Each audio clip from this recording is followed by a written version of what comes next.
Hello, welcome. Thank you for joining us on this edition of News 2. I'm Sandra Gumansing. Topping our newscast, in spite of the special session requested by Governor Kenneth Mapp to review and vote on the ARC-like agreement, members of the 31st legislature are putting off making a decision, that is, until they hear from residents of St. Croix.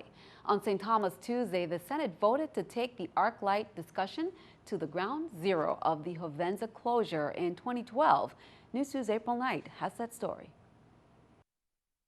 St. Croix will be taking part, after all, in the legislature's discussions of the operating agreement between ArcLight Capital Partners and the VI government. On Thursday, during a brief special session that was requested by Governor Mapp, the 31st legislature decided to have a special meeting on St. Croix to involve the Big Island in the scrutiny of the agreement that affects it most of all the Virgin Islands. St. Croix residents will be able to testify before lawmakers. We should hear from the residents of St. Croix on this matter. The opportunity to take a public hearing over to St. Croix, I think, is critical and very much necessary. We do need to give our St. Croix constituents a chance to be heard, and I look forward to that.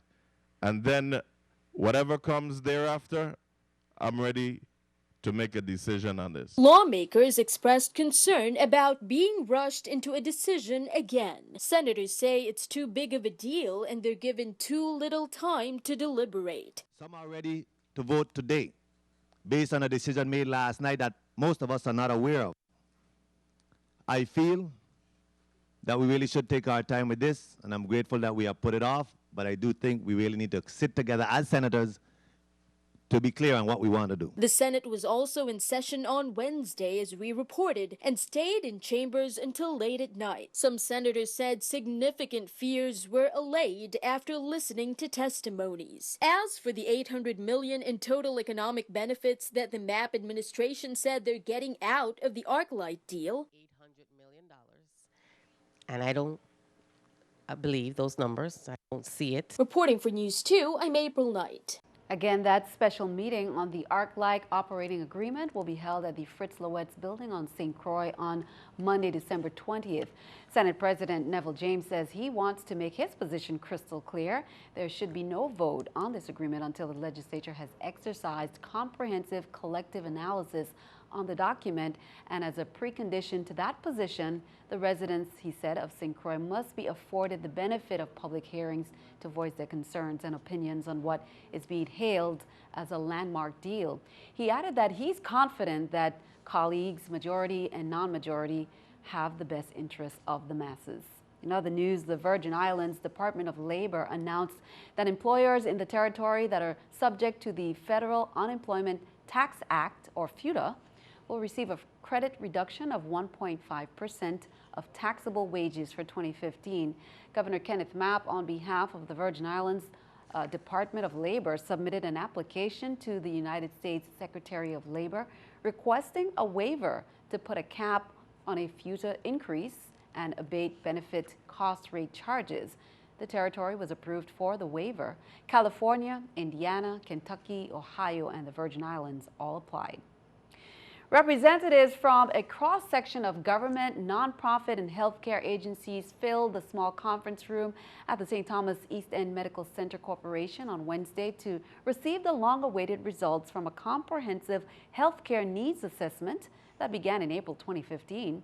Researchers from the University of the Virgin Islands Caribbean Exploratory Research Center of Excellence reported the findings from surveying a broad spectrum of health-related issues of approximately 600 adults and students on the east end of St. Thomas. The outcomes reflected a community in need of health literacy and radical change, they say, in the delivery of health care. The Tutu and Bavoni housing communities were reported to occupy up to 95% low, very low, or extremely low income families. Overweight and obesity prevailed among 70% of adults and 62% of children that consumed a diet that primarily included fried or processed foods.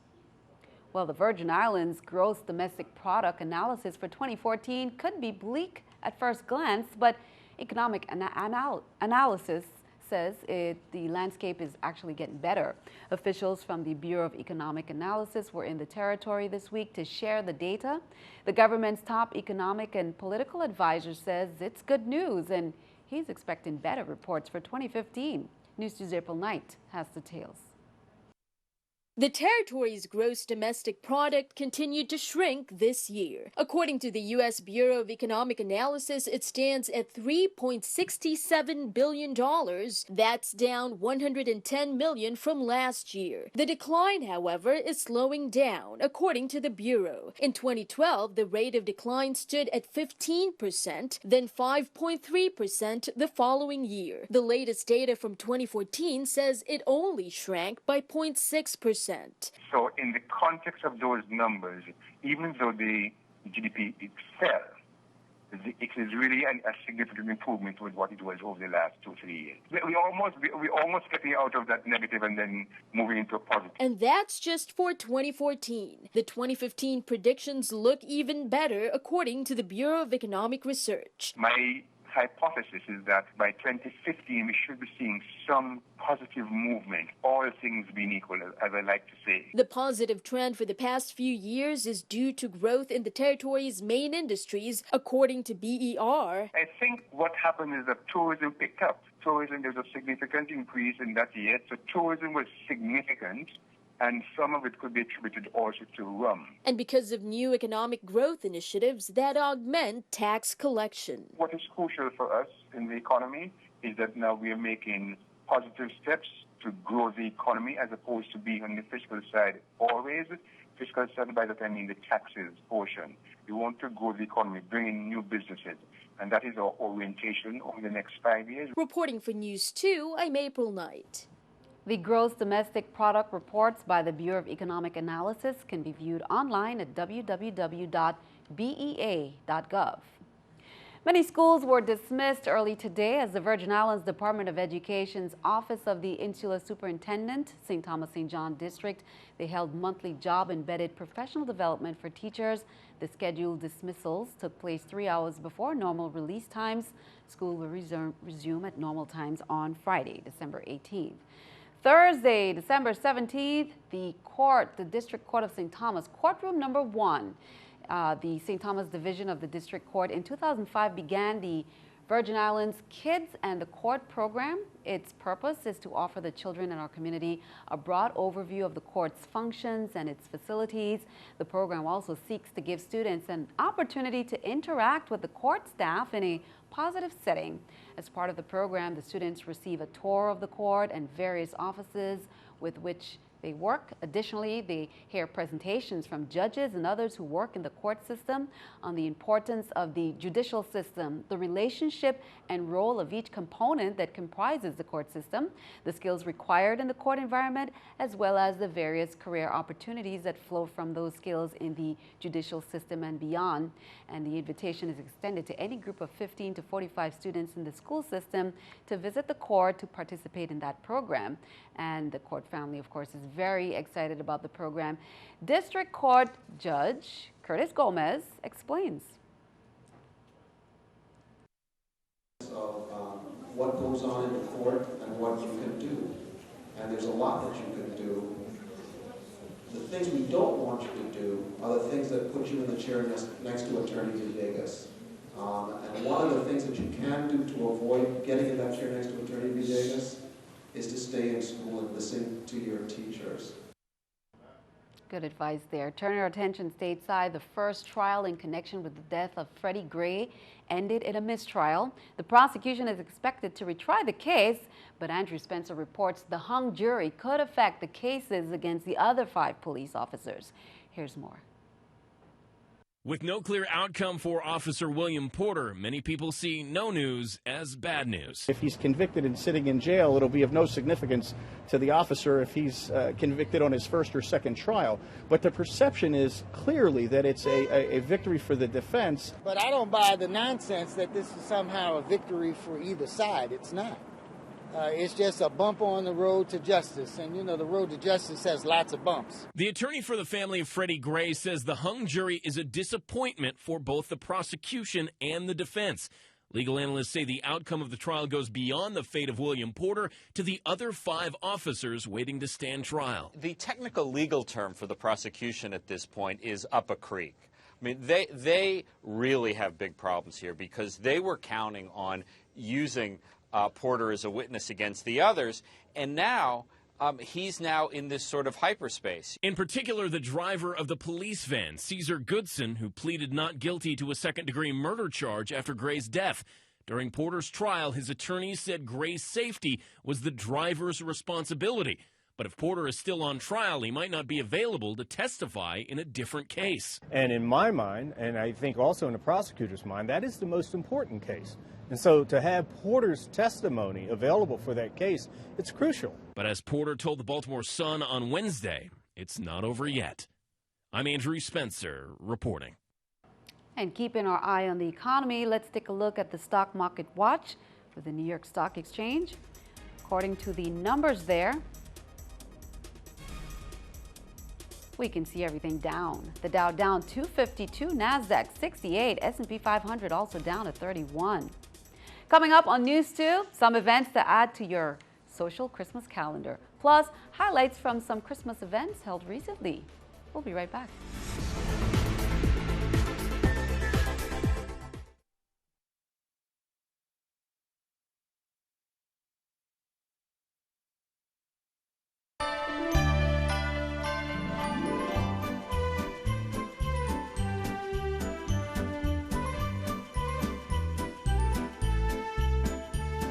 Welcome back. The University of the Virgin Islands Albert Sheen Music Department will bring Christmas Cheer this evening at Jazz in the Park beginning at 5:30. It began a little earlier. The event takes place at the Fort Christian Verne Historical Site in Christiansted, St. Croix.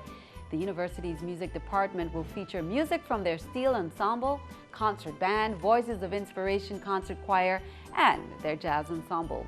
Also past, present, and future scenes for Christian Christmas Carnival 2015-2016.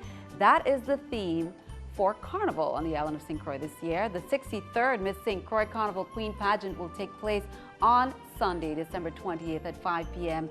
The pageant will be held at the Island Center for the Performing Arts on St. Croix. Kiosha Quinn, Isabella Sylvester, and Khalifa Antoine are vying for the title of Crucian Carnival Queen 2015-2016. Be sure to go out and show some support. The Virgin Islands Bureau of Corrections on St. Croix will host their 3rd annual Shop with a Cop activity that's coming Sunday, December 20th. Shop with a Cop is a nationwide program that pairs law enforcement personnel with children during the holidays for a one-day shopping experience. This year, the Department of Corrections, as well as collaborating agencies such as the VI Police Department, VI National Guard, VI Fire Service, and the University of the Virgin Islands Golden Key Honor Society will be spreading holiday joy with 100 students from across St. Croix School District with a shopping spree at Kmart in Frederiksted, St. Croix. For decades, Emancipation Garden Christmas Card Inc. has been putting on the traditional challenge of the carols. Along with that epic Christmas morning concert, the event has also featured in past years a tree decorating drive that has given local schools a chance to fill the garden with original artwork and ornaments. Well, after a 2-year hiatus, the tree decorating is once again back in full swing, and thanks to the efforts of renowned local storyteller and educator Glenn Corbina Davis. He welcomed the Antilles students to the garden Thursday morning to hang the ornaments that they have spent the past week creating. Antilles Early Learning Center student working under the art direction made some beautiful creations that can now be seen hanging on the western end of the park. The Bertha C. Bashelta Middle School Music Department presented their annual Christmas concert, and it featured the concert band, the concert chorus, the intermediate piano lab, Burning Blazer Steel Band, the Torch Fire Jazz Band, and the Flambeau Combo. Beautiful holiday music resonated throughout the auditorium thanks to the talented students and the directors Calvin Jones, Lynette Gums, Liston Sewer, and Vanessa Tamar.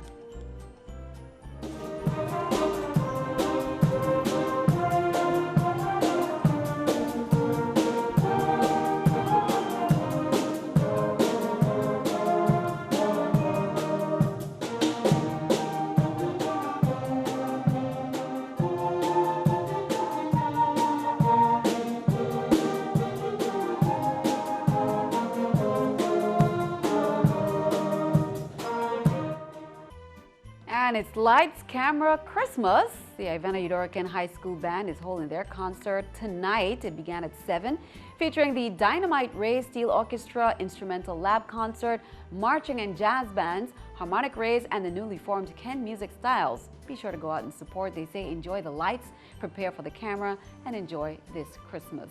Downtown Charlotte Amalie will have all the lights, Christmas cheer, and holiday deals once again as the annual Miracle on Main Street event kicks off.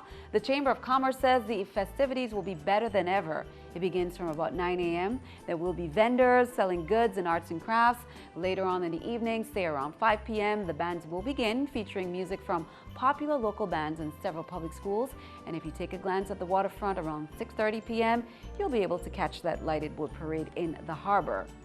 Downtown Revitalization Inc. held the first ever Downtown Art on the Town event on Main Street. Numerous galleries and art makers in the Main Street corridor were open late last Friday evening until about 8 p.m. and evening after.